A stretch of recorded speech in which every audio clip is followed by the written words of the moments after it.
রবি, রবি, এদিকে এসো।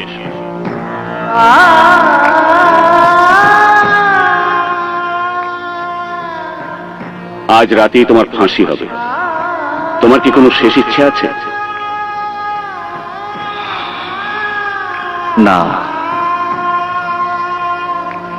শানরে কোয়েন সে যেন অন্য কারো বিয়ে করে না। আমার লাশটা কুসুমপুর আমার মায়ের কাছে পাঠিয়ে দিন। যেদিন থেকে অস্ত্র হাতে নিছে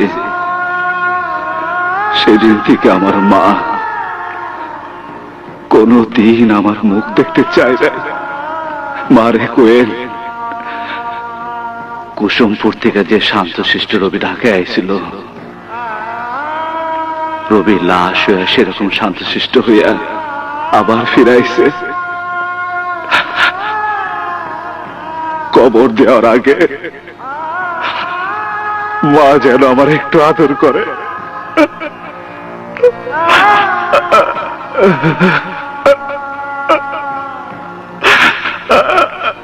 আমার কপালে, আমার কপালে, আমার কপালে একটা চুমা দেয়।